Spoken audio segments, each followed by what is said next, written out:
Who knows what Jay-Z, J.K. Rowling, Bill Gates and Oprah Winfrey all have in common? Okay, I will tell you then. They have all overcome failure in one shape or form to go on to gain success in their respective careers. Welcome to My Perfect Failure. Join us as we delve into the world of our perfect failures. We will interview, explore, and discuss how our perfect failures can lead us to success. Join us and tune in. Welcome everybody to another episode of My Perfect Failure. Today, I'm super excited as I have another fantastic guest for you. So today we are joined by a resilient figure whose journey weaves through the gritty world of professional boxing to the esteemed halls of Pennsylvania State Senate. Raised in Scranton, Pennsylvania, he excelled in sports at Scranton Prep School and Marywood University, where he discovered his passion for boxing. As fate would have it, he became the sparring partner of boxing legend Bernard Hopkins. Wow. Who has left an indelible mark on the sport of boxing.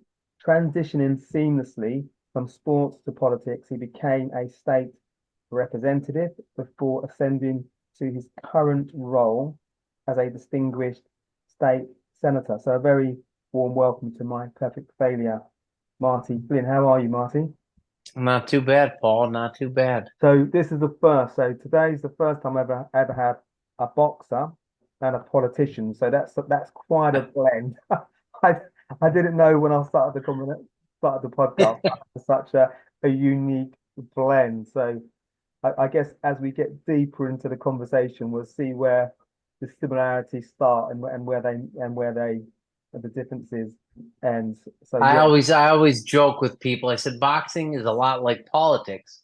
There's a ring, I said, but the only difference is there's more than one person. Yeah, You're blindfolded. It's dark, and they have knives. Yeah, well, I can imagine. I can imagine in some respects, politics is probably more of a challenge in boxing just because there's so many moving parts, so many different things going on. I don't know heaps about the American system, but I know how obviously we get CNN, we get Fox, we get all the major news networks in the UK. So you do get to see about how passionate in America people are about their politics. And this year is a big year, not just in the US, but in the UK, because there's going to be a national election. Ours is this might be coming out around the time that we go to the polls. So yeah, and obviously later in the year, I guess the same situation with you guys. So yes. So thanks for putting this time aside. I can imagine that this year is going to be an incredibly busy and interesting year for you. Yes, very, very much so. Very much so. And your community. And just reading your bio, so Pennsylvania is, so I don't know that your system, but isn't he from Pennsylvania? He's actually from Scranton, Pennsylvania. Is Really? where he was born. Yeah, he was born in my city, which is kind of neat in a way. You know what I mean? Yeah. At the present, and his grandfather actually held the Senate seat that I sit in. So Wow. that's pretty. Wow. It's pretty cool and historical for me. Yeah. So yeah. So there's a lot. So you've got some. he actually moved away to Delaware, a different state, a couple hours away when he was about 8 years old. So Okay, Delaware. Yeah. Okay, Delaware. And what state is Delaware in its own state, or is it? Yes, it's its own state, but it's very, very small. Okay. It's very small, Okay. Delaware. Okay, got you. Okay, so there's I'm from Pennsylvania. I represent about 250,000 people. There's Wow. there's 12 million people in Pennsylvania. To put it into perspective, there's 50 senators in Pennsylvania, state senators. There's 203 representatives. Okay. Each state senator represents about 250,000 people. We have the 28th largest economy in the world, just the state of Pennsylvania. So that puts it in. We have the 28th largest economy in the world. That's including countries. In Pennsylvania. The state of Pennsylvania itself. So just to give you an idea of how big it is, you know, there's more roads and bridges in Pennsylvania than there are in the state of New York, New Jersey, and all of New England combined. So Really? I had no it's idea. just a perspective type thing that a lot of people don't really have when they hear of Pennsylvania. You know, there's Yeah, because almost Pennsylvania, 13 million people there, well, and that would just a, be. Sorry, do carry on. yeah, we're right next to New York, right next to New Jersey, Ohio. You know, the border are the bordering states. So Okay, amazing. So I'm getting a bit of a geography lesson here. So within Pennsylvania, would that be cities like Pittsburgh, Philadelphia? What cities would comprise yes, Pennsylvania? yeah, Philadelphia and Pittsburgh are the big two, Yeah, and then like the 5 or 6 minor, like decent size, like 100,000 people cities. It'd be like Scranton, Wilkes-Barre, Allentown, Bethlehem, Erie.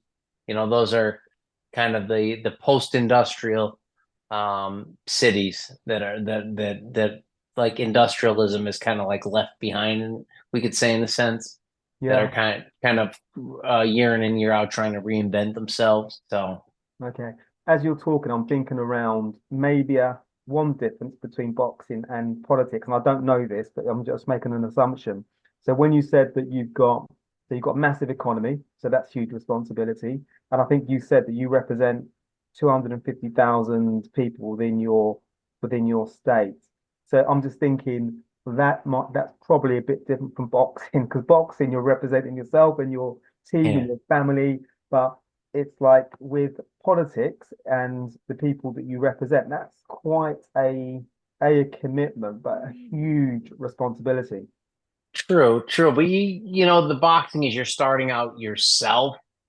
You know, the political you start out yourself, but you get a following. Like people come to see you fight, Mm. come to, you know what I mean. You get your street credit in Yeah, terms of scraps here growing up. Like it's kind of like an old world mentality. That guy's a tough guy type mm, thing. Where it's not as much like that as it was back even 20 years ago. That mm. you get some kind of street credit within your community, Yeah, and that gets you a notoriety where people want to know who you are and want to get to know you as a person, I would say.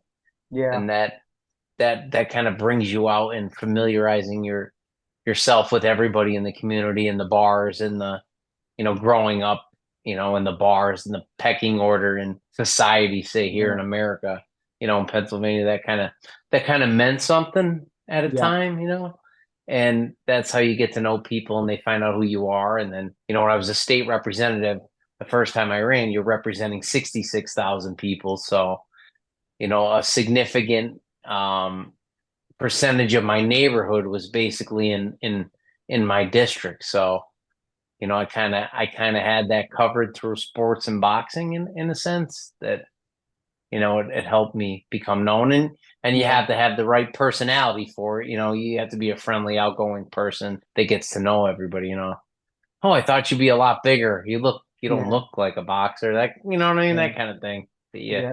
It's interesting. We all have these perceptions, don't we, about what a boxer should look like. If you look at Mike Yeah. Tyson, Mike Tyson wasn't huge, was he, in terms of height? No, I've But met Mike Tyson. He's shorter than I am, and I'm really, 5'11". So, yeah, you know, but he was ferocious. He was at his peak. He was somebody I can imagine that you just wanted to avoid if you were in his division at that time. thankfully I was not. So, Yeah, yeah, but you had Bernard Hopkins, who's a huge name in boxing. If anybody follows boxing, they'll be aware of him. And he's probably big enough, but even if you don't follow boxing, people will be familiar with the name Bernard Hopkins to a degree. There'll be some people that are just not into boxing whatsoever. But he was, like a global yeah. boxing phenomenon. What was it like meeting him and Well, actually training with him? I actually, from where I'm from, I went into Philadelphia to train, which was like 2 hours away from me. And back when I was down there training in like 99, 2000, is like right before he became real big time. He had a championship belt already, but he was not in the mainstream. He hadn't fought Felix Trinidad yet. And I started training down there at the same gym as him, which was in North Philadelphia, like one of the baddest sections of the city. And a friend of mine took me into this part of the city, and white people really didn't go down there. They didn't even go down there to buy drugs, let alone Wow. to fight people. And they thought I was a cop for about 6 months until they Yeah. realized I wasn't.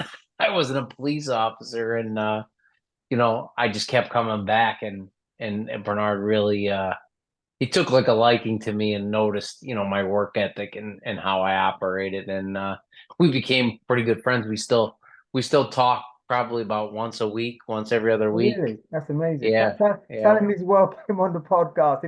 If he's doing a podcast circuit and he wants to do a podcast with someone in the UK, he's definitely welcome. But Yeah. And that's he's still phenomenal. busy. He owns 20 or 30% of our Golden Boy, Oscar De La Really? Hoya's company. So he's a Yeah. promoter still. Yeah. Yeah. So Okay. So he's still heavily involved in the sport.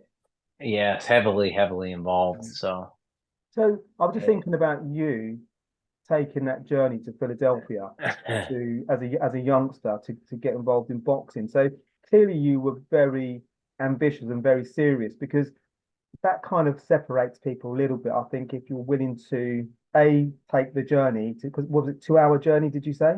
yeah, it was 2 hours every day. 2 hour And journey, and obviously you're not going into the safest of neighborhoods.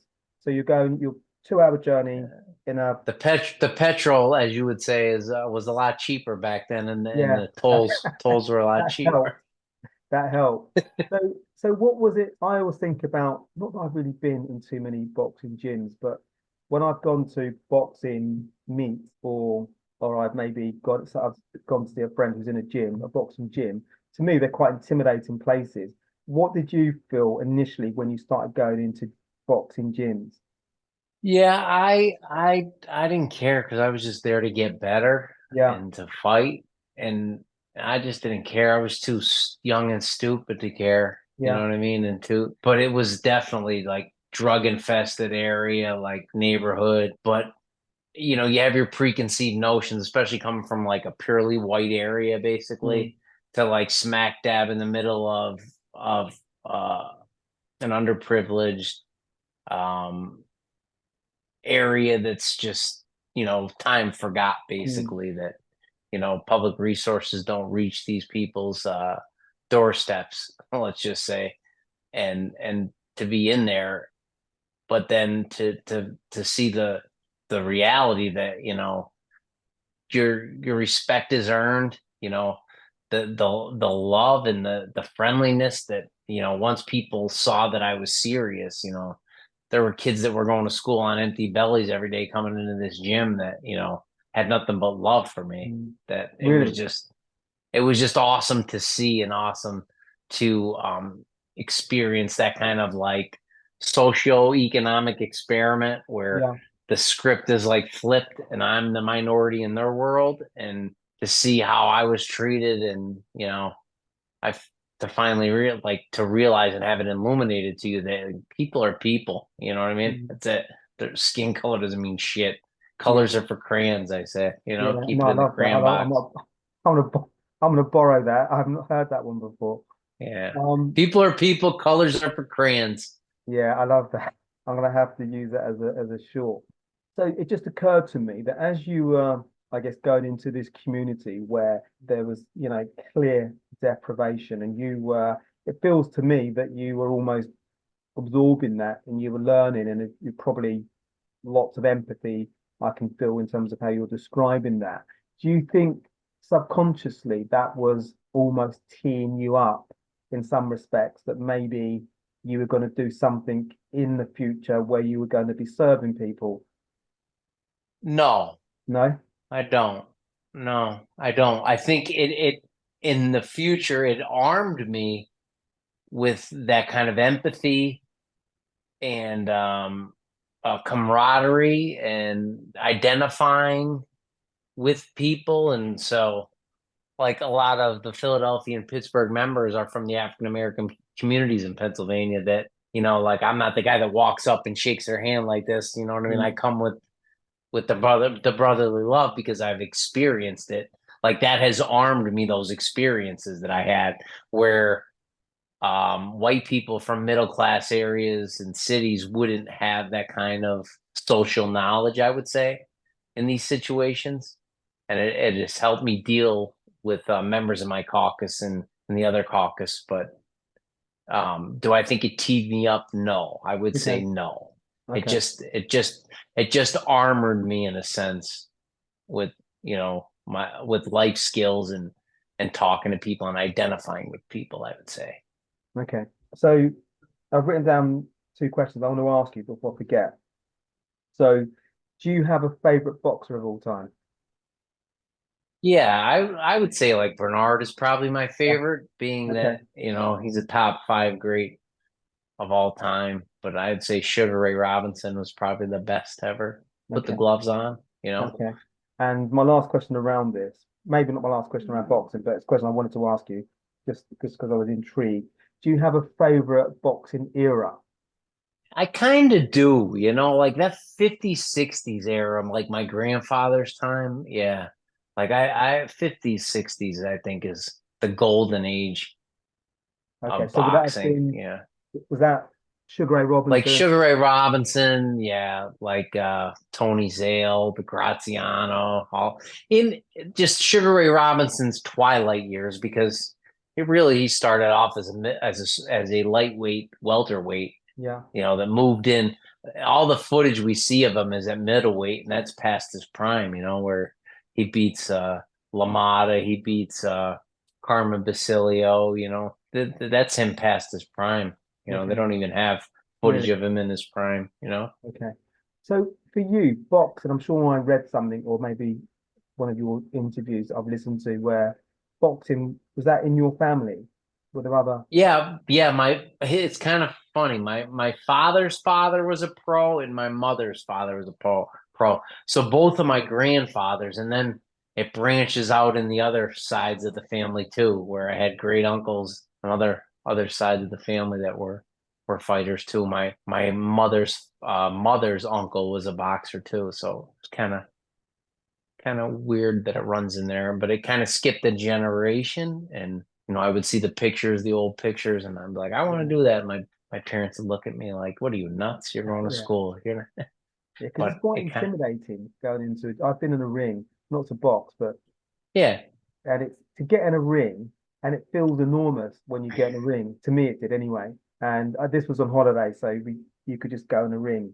yeah. On holiday, and I didn't want to stay in there very long. So yeah, so when you're there, you do. Because I'm not a boxer, clearly, so you do feel it felt big, the ring, and it felt wow, this is. I played sports my whole life, and when I finally got in there, I was like, wow, this is home.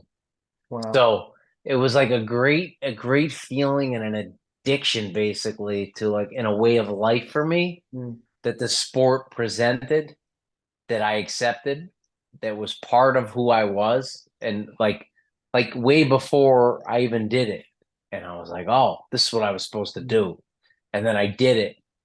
But like part of me is upset that, like I didn't start it until I was 18, 19, when I was out of my parents' house, because they would never let me do it. Like, and my trainer would always say, boy, I wish I got you when you were 12, 13 years old.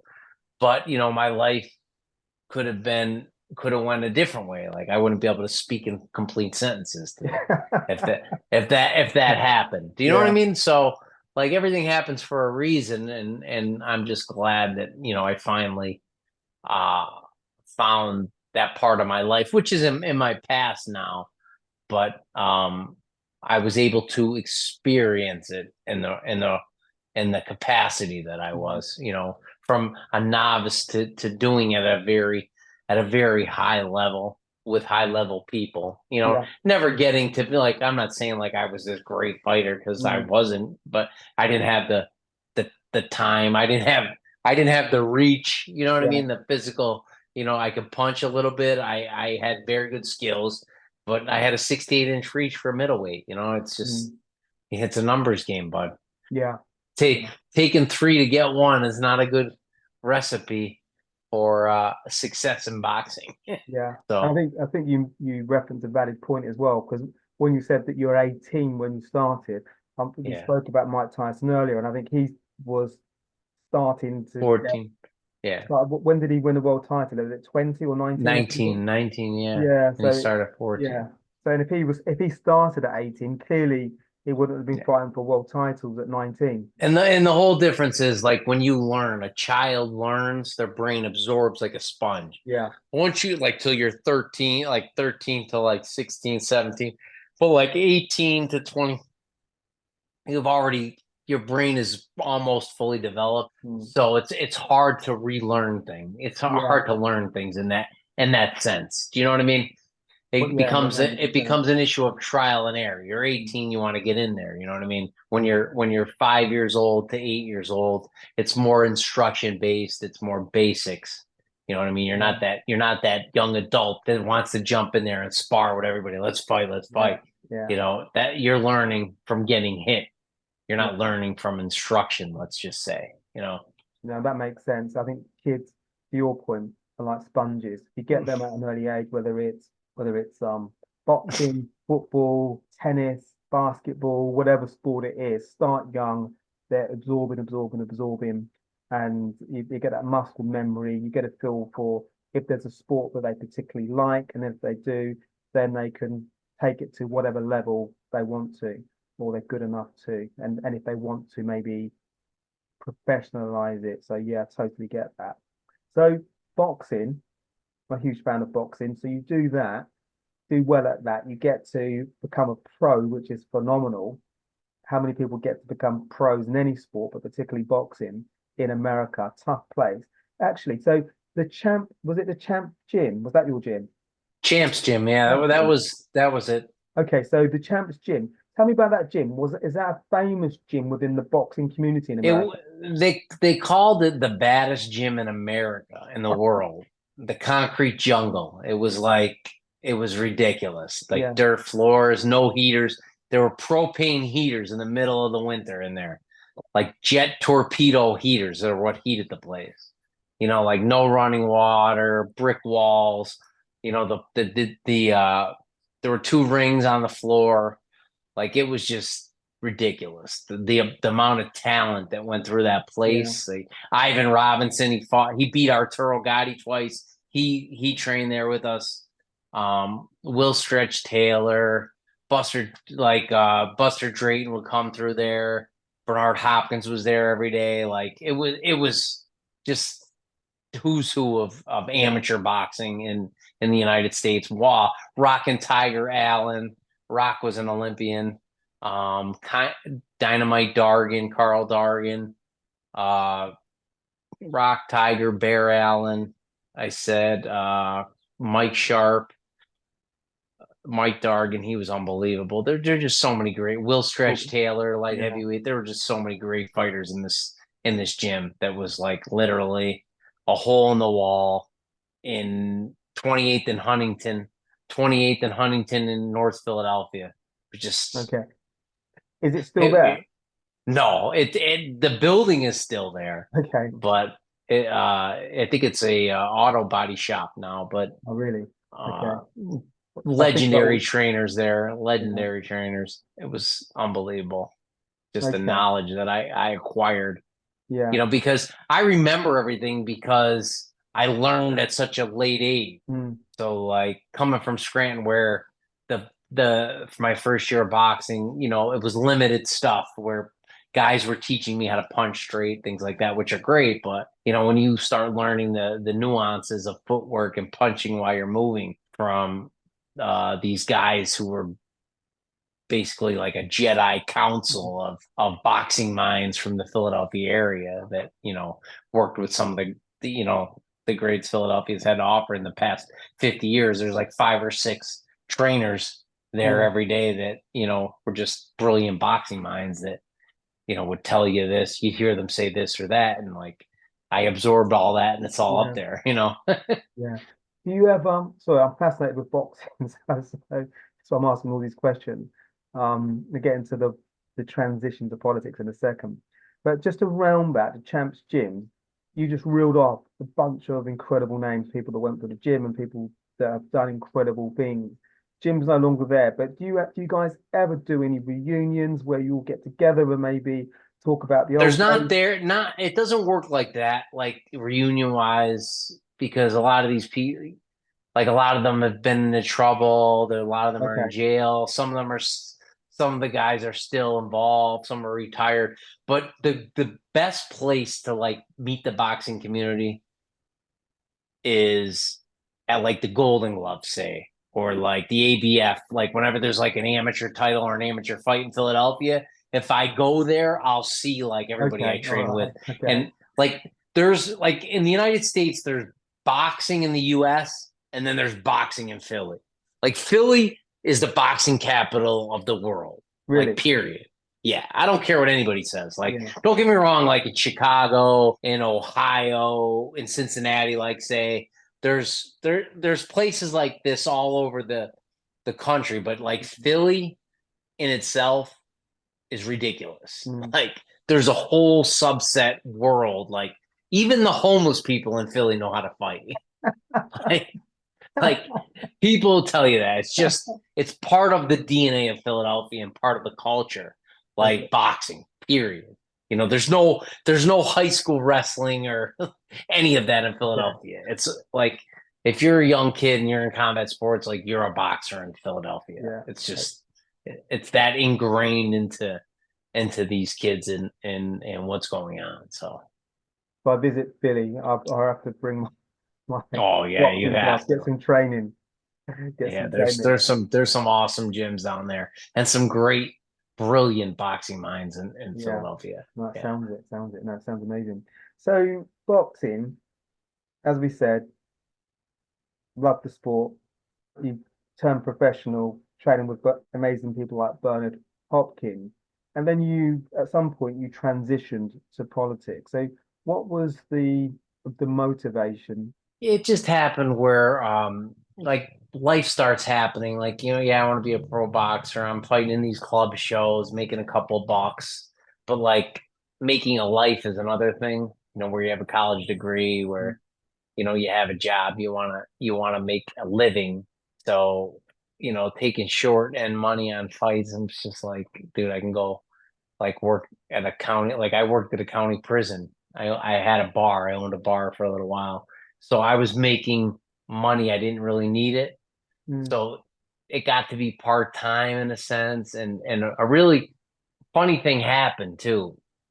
The great Emanuel Steward, Emanuel Yeah, Steward yeah, is? yeah, Yeah. absolutely, absolutely. So I was fighting on the show and like I was rusty, I was like off for a year. I was up training with a couple of his guys up in the Poconos, which is close to Scranton, where I lived. Emmanuel Stewart's camps were over there. Andy Lee would come over there a lot. Lennox Lewis. Okay, That's where Lennox Lewis's where his training camps were, right next to me, like okay, 30 minutes away. wow.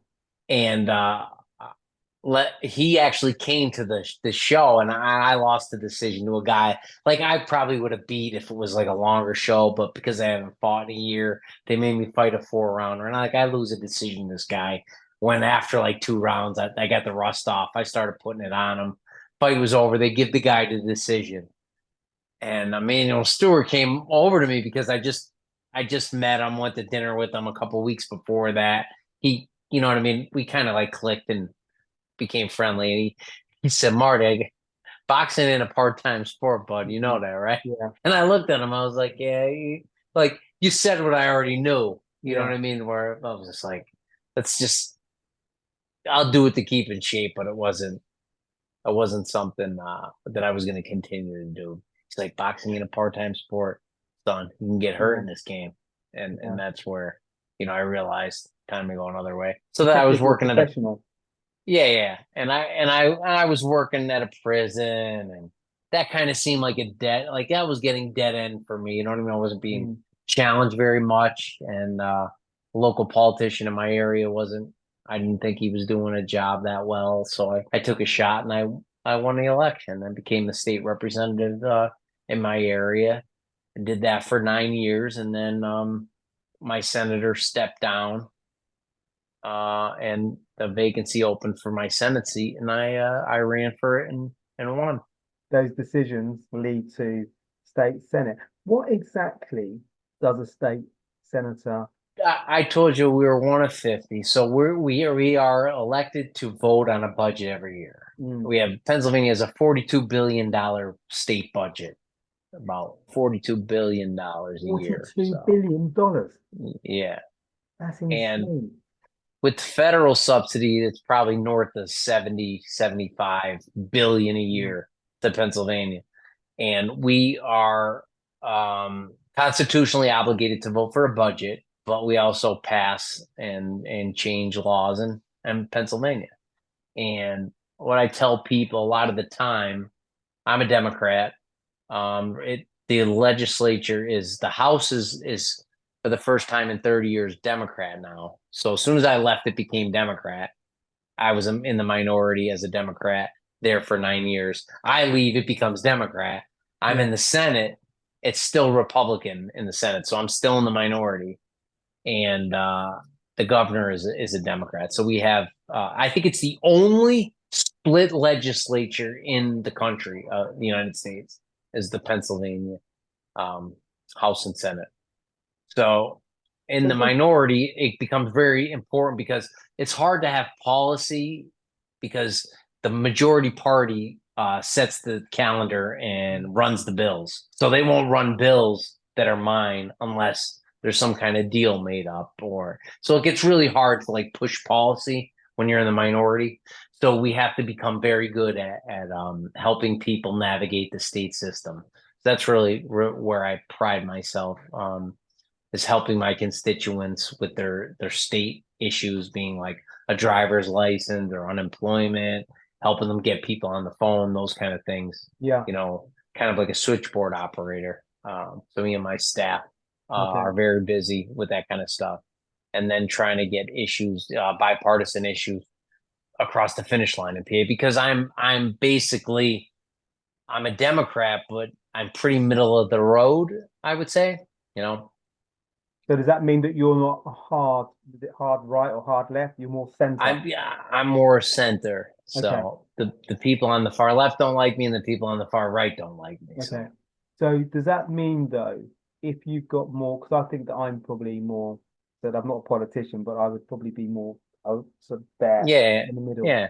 So does that mean or manifest itself in that you're probably quite a good negotiator, that you can see? I usually do pretty well. I'm pretty good with operating on the schoolyard, as I like to say, because it's basically what politics is. It's a popularity contest on the school playground at recess. You know what I mean? Yeah. Who knows how to make relationships with people? Who knows how to connect and to get their point across? Because politically, you're not going to change anybody's mind on anything, but you have to appeal to people's self-interest, and you have to appeal to their district to illuminate to them why it's good to help for one thing or another. And that's basically what it comes down to. Your relationships with people and how good you are at keeping your word kind of becomes everything. That's basically your currency. Your word is your currency. I say people all the time, it's the only thing you have in that building, and once you break it, it's gone. It's hard to use it as a currency. So in the UK, so I live in Hampshire, live in a place called Basingstoke. So I guess I would be a constituent within my borough, the area that I live. And so I was just thinking around you guys in terms of being a senator, that I guess that you think of your citizens, your people, and think about what their challenges are. And I guess you try and do your best job to make sure that those situations are taken care of. In America, we always get this viewed vantage point. Same in the UK, really, that we can be quite polarized in terms of you've got people over here want this thing done, you've got people over here want this thing done. What's that like being a senator when you're having to, I guess, not pacify, but cater to maybe different opinions, different wants, different needs? I think you joke around a lot because like I have tons of friends that are like right-wing wackadoodles that, feel like I'm just like politically like totally opposite of. But,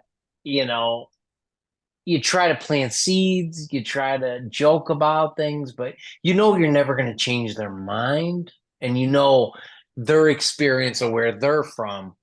This is what goes on. You know, this is what these people believe.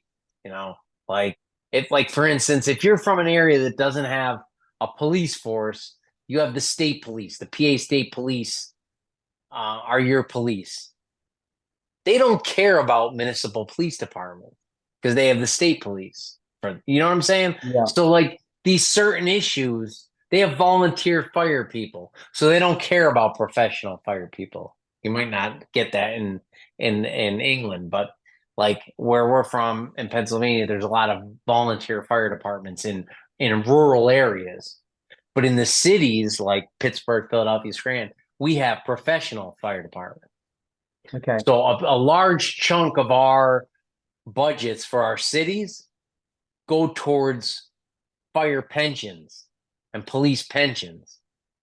But these rural areas where a lot of the elected officials with the power are from, these rural areas, they don't have to worry about that because the state police is paid for by all the state taxpayers. Okay. The volunteer fire people are paid by volunteers. So they don't have to worry about these city issues. Yeah. So when they come up and they need to be bailed out or they need some kind of financial backing, it's hard for these rural politicians to identify or empathize with the people from the cities. Yeah. So like there was these issues that end up coming up that splinter and split us on certain things because they don't have to deal with it. Yeah. You know what I mean? So these are the things that get challenging that, you know, through people's experiences, they have a hard time. Another one is like SEPTA, like I'm the transportation chair I'm the chairman. So like subway, okay, like underground subway and stuff, like in Philadelphia and Pittsburgh, the rural areas don't care about that stuff because they don't have to deal with it. They don't have it. But 40%, over 40% of Pennsylvania's revenue comes from the southeast region down by Philadelphia. Okay, which is all Democratic. So it's all Democratic there, and it's all Democratic out in Pittsburgh. But everywhere in between is rural and Republican. So even though 40% of the money the state generates is in the Philadelphia area, and they need, say, a $400 million a year subsidy to help run the transportation mode, their rural areas aren't going to empathize with that because they don't ever go to Philadelphia or go to Pittsburgh. So these kind of issues that we have, it gets hard to get them to wrap their brain around why we need this, and you know, it gets hard. It gets important to educate them. You know, it feels like a game of chess because there's so many moving parts and different priorities based on where you live. How that I think you'd have to think about it in terms of this. If you want to say it's chess, okay, on this chessboard you have a governor, okay, you have a Senate and a House. You have 203 House members. Okay, there's probably 25 House members that are in the game in terms of control and strategy. In the Senate, there's 50 senators. Okay, out of that 50, I'd say there's 15 that are out there operating strategically. So there's a lot of pieces that are pawnish, let's just say, in terms of strategy and effectiveness of A, legislating, B, controlling policy, C, accruing power, D, doing their job, E, just being seen, and hey, I'm a senator, I'm a representative. Okay, so you know what role are you going to play is up to you, but there are many different roles and many different ways you can run through that tunnel. You know what I mean? I guess ideally, and not ideally, but it's probably the wrong word, but organically you would do based on what the needs of your people are, what the needs, Yeah. what's going to what can I do? What measures can we implement that are going to impact, transform, help lives, help people get from a difficult situation to an improved situation.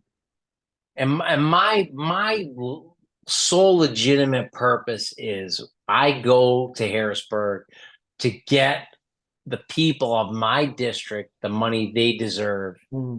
Okay, in terms of the government, I want to bring back and leverage myself to get as much public resources for my area, be it aid through grant money, through them using the system to get what they need,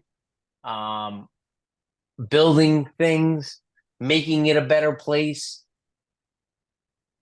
I'm the people of my area's tool to bring back their own resources. That's the way I try to position myself and be effective in that sense. And to say what the right way to do it is, there's so many different facets to the job that, some people just want to go there and write legislation and try to get a bill passed. Some people just, want to be the head of everything. I don't really look at it like that. I just look at it as I want to get my fair share to my people in my area and make sure my people aren't forgot about and are represented in Harrisburg day in and day out. Okay.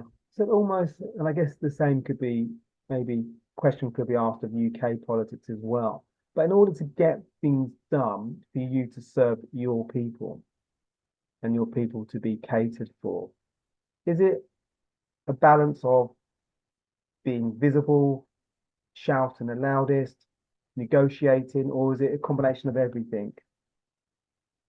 Or something, I think something else? I think it's a combination of everything, and I think it's being representative of your actual area. You representing the mindset of your people and being like them when you were there. I definitely think that. And so just in relation to some of the things that you learn in a boxing gym, or some of the disciplines that you learn in a boxing gym, how does any of it translate to what you're doing? Yes. Oh yes. Okay, I'm dying to hear. People have preconceived notions of you just by what they read about you or what they hear about you or what you sound like. So my thing is, I love to be underestimated, and I'm always underestimated. At the end of the day, I'm always standing there. When the bell rings, I'm always standing there. So I don't go. Does that motivate you? It does. It does motivate me. Yeah. Everybody thinks they're smarter than me. Everybody thinks they know more than me. Everybody and I'm good with that because I know it's not true.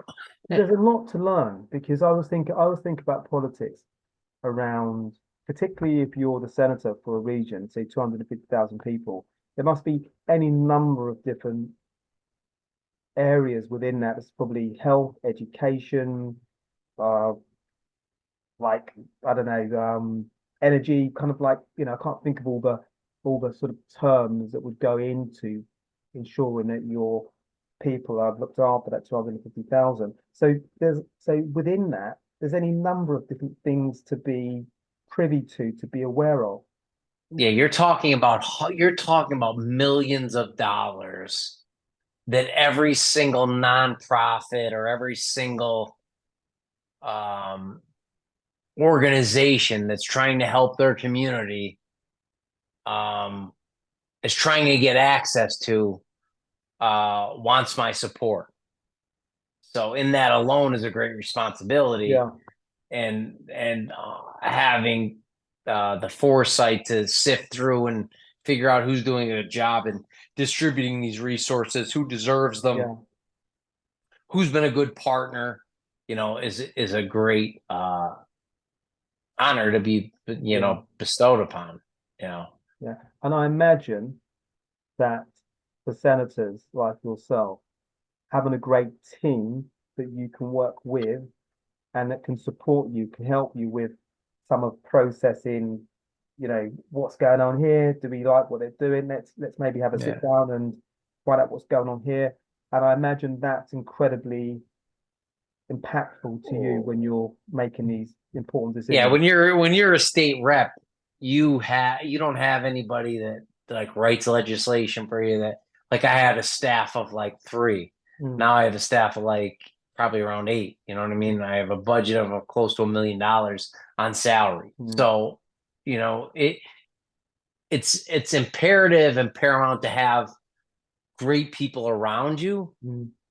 But at the same time, you have to have the foresight or the angle to listen to them when the time is right, and know who you're talking to. So it gets tough. It gets tough sometimes. But so, as you use that analogy, I'm thinking about a boxing analogy. So I'm thinking about having, when you're a boxer, you're in your corner and you're having to listen to your supporting team in your corner speaking to you, and thinking about, who do I listen to now? Because there was a fight this week, was it not this weekend, a few weekends ago, where Fury lost to Usyk, and they're saying that he had too many people in his corner.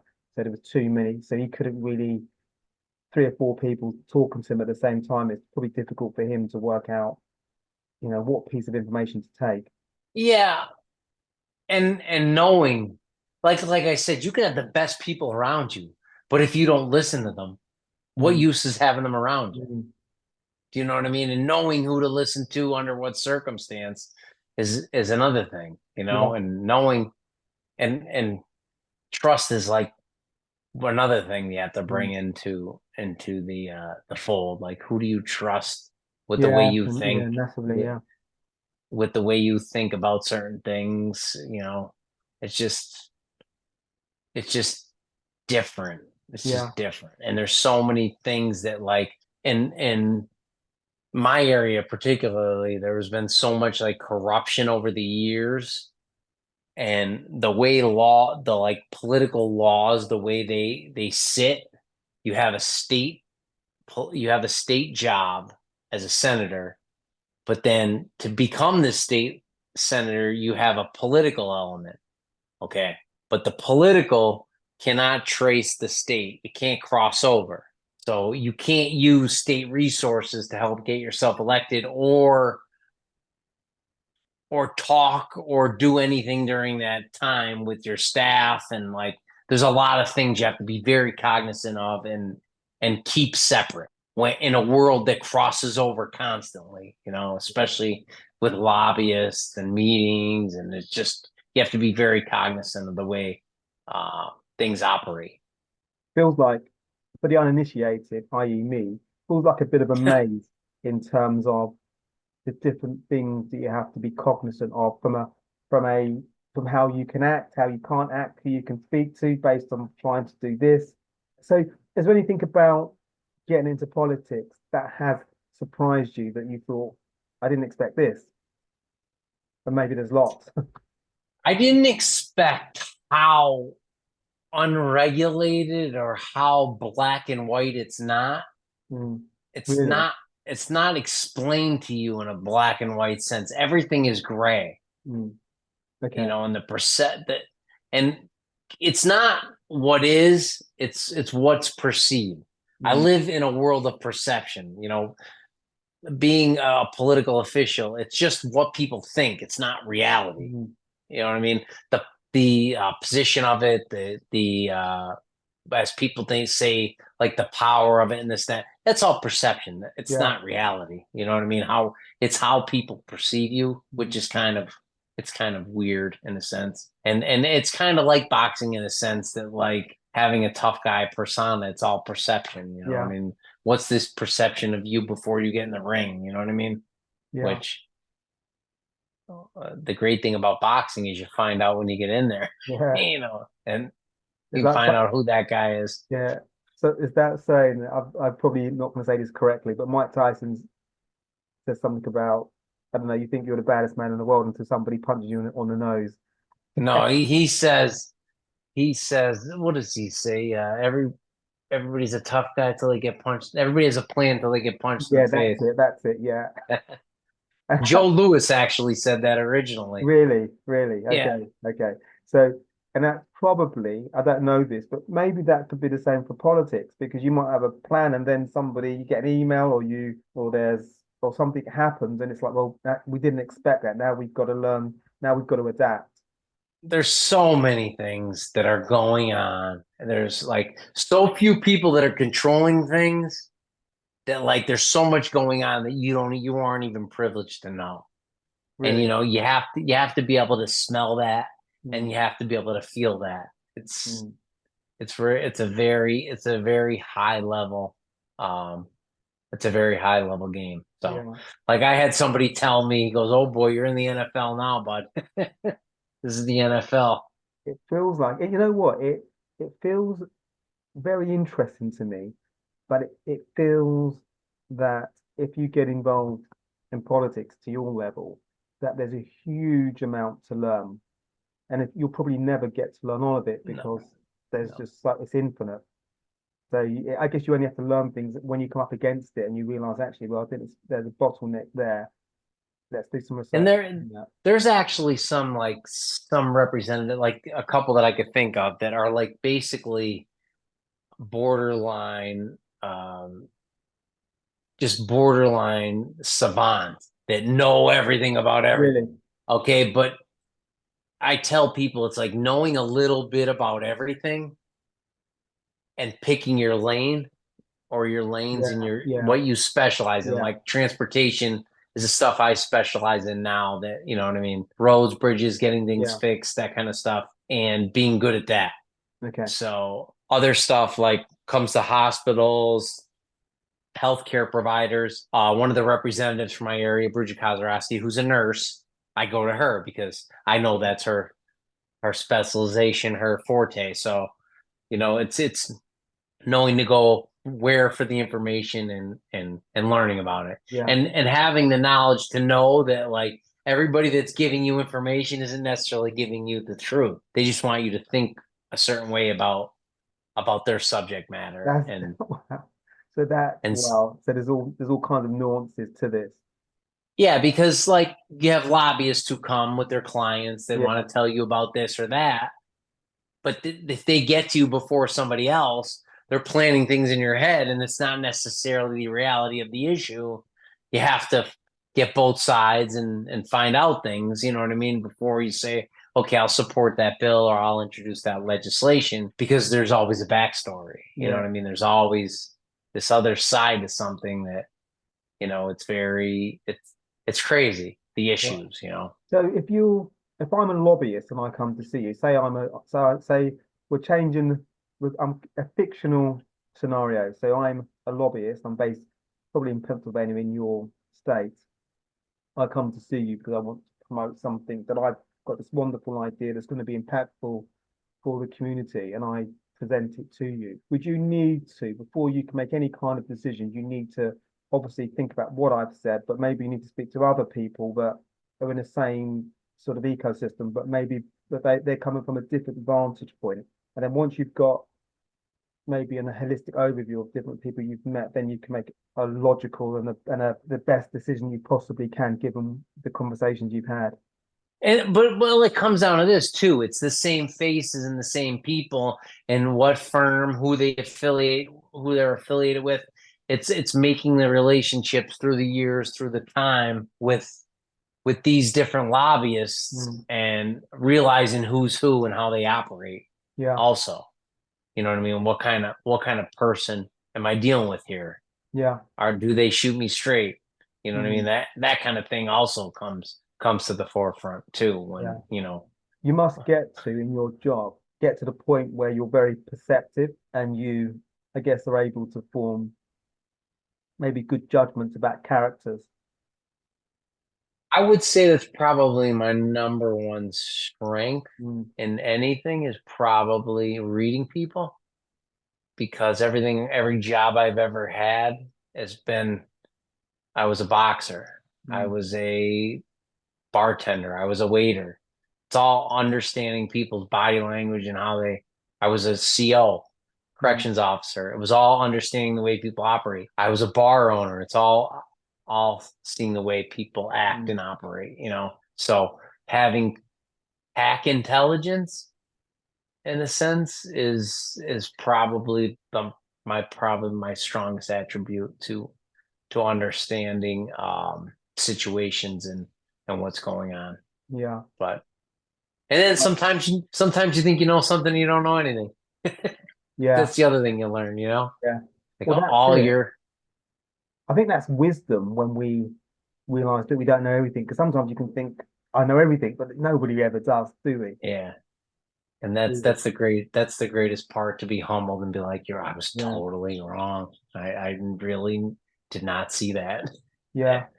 Yeah. Do you, I guess, we've mentioned that there's big years coming up for the US and the UK.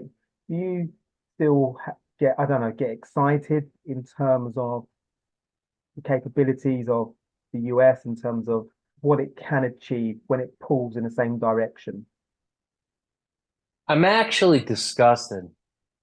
I'm disgusted with the general IQ and lack of critical thought that a significant percentage of my population in this country has left behind.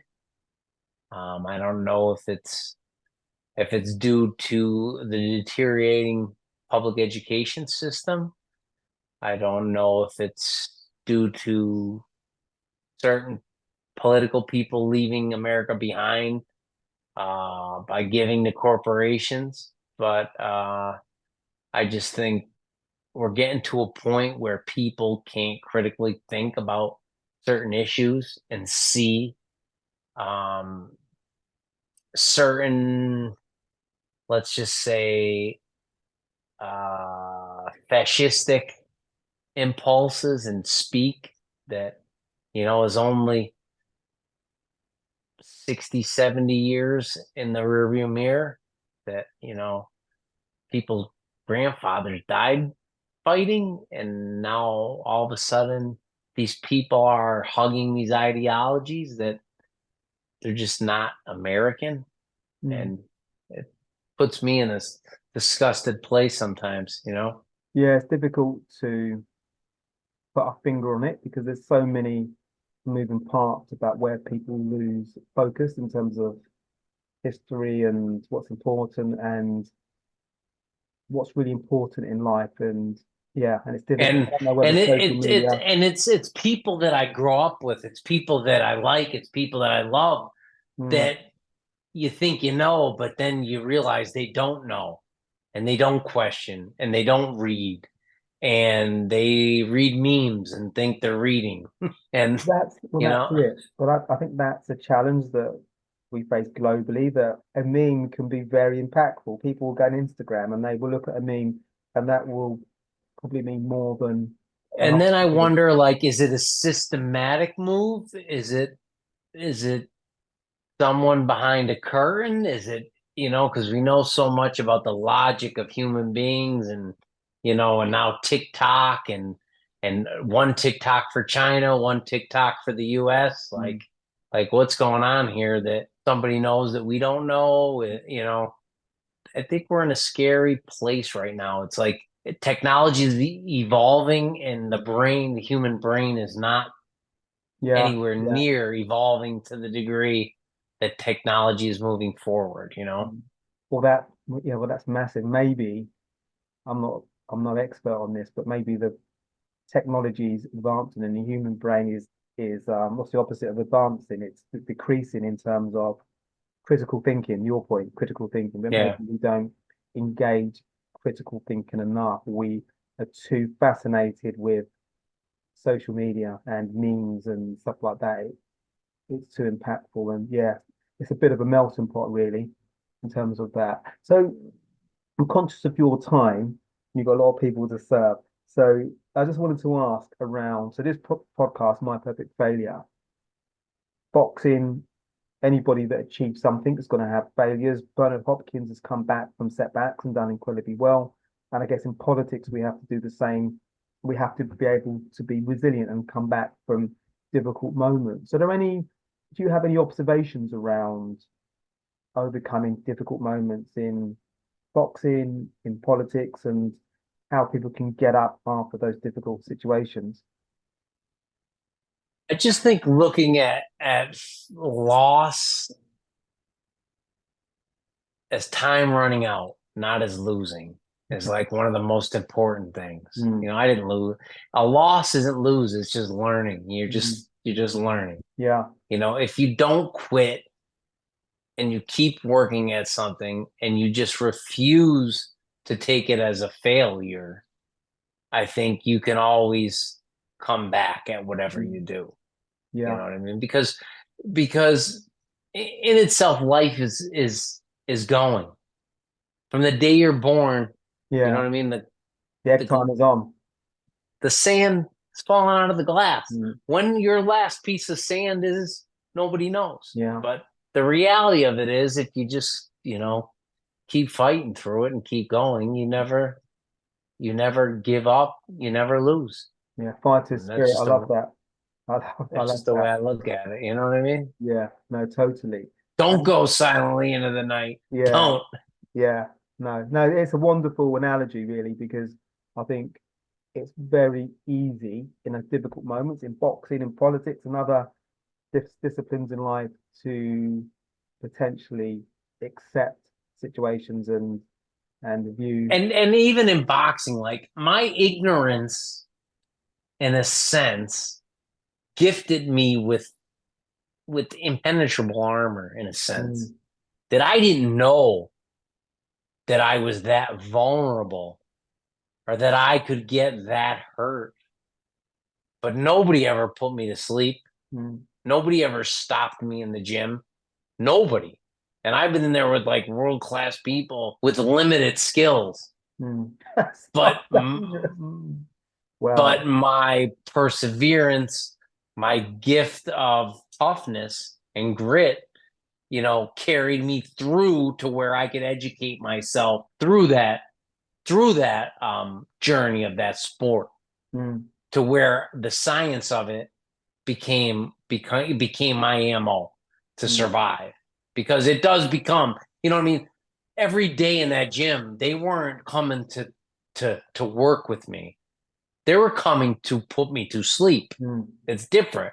And even Philadelphia, it's different. Like, you go to gyms in Philadelphia, it's different than anywhere in the world. Like, everybody's trying to kill you, kill you. And to survive that, it's like, what do I have to do? And ask these people to vote for me? I just knock on the door and ask them to support me? I don't have to fight them. This is easy. It puts things in perspective. You know what I mean? The only thing I could even compare it to would be, being in the military, to where, that's by chance that you die. That, you're up against people with weapons and guns. That's a whole different level. I wouldn't even try to compare myself to that. But, just the presence of pain in front of you is a sobering thing in the boxing world, where you learn so many life lessons. It gave me the blueprint of how to be successful. Adapt, adjust. Tuck your chin, hands up. You know what I mean?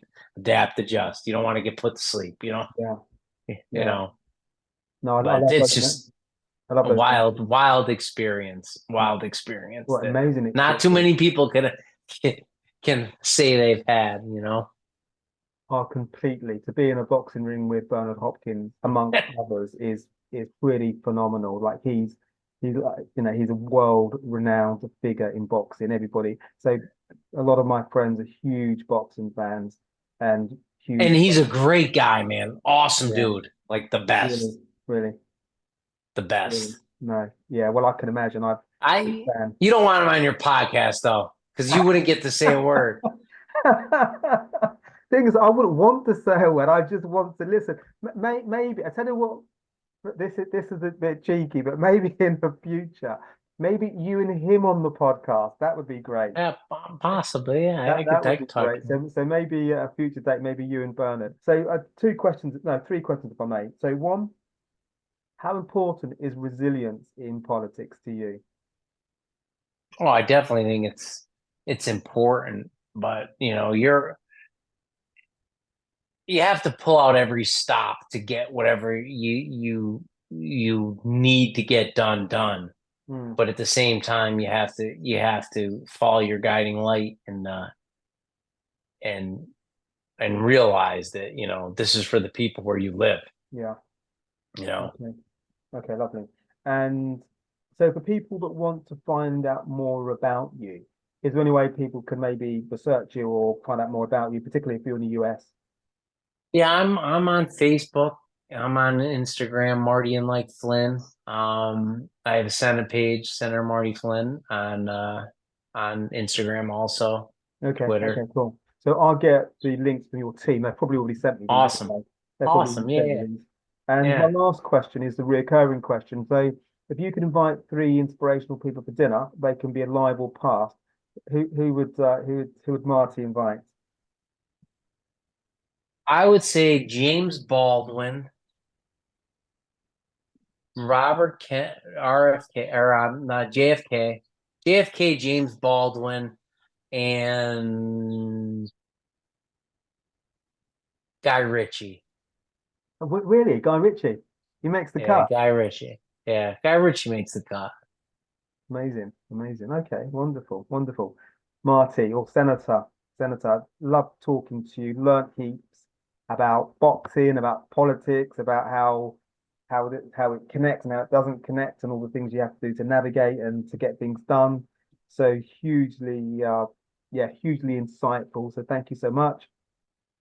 Thanks for having me. No, brilliant. Hopefully we'll do it again with you and Bernard. I'll try. Lay that seed. You never know. It's good to ask questions. You kind of never know. And thank you everybody for tuning into this episode of My Perfect Failure. If you're watching on YouTube, please do subscribe. It really does help us grow the channel. And your feedback is most welcome. So we're keen to hear about the things you like and equally the things you don't like. So you can find me at Paul at myperfectfailure.com, or you can find me via the contact page on the website. So take care for now. Bye. Thanks for listening to My Perfect Failure podcast. Be sure to visit www.myperfectfailure.com to join the conversation. Subscribe to our podcast on iTunes or Google Play. Look out for our next episode.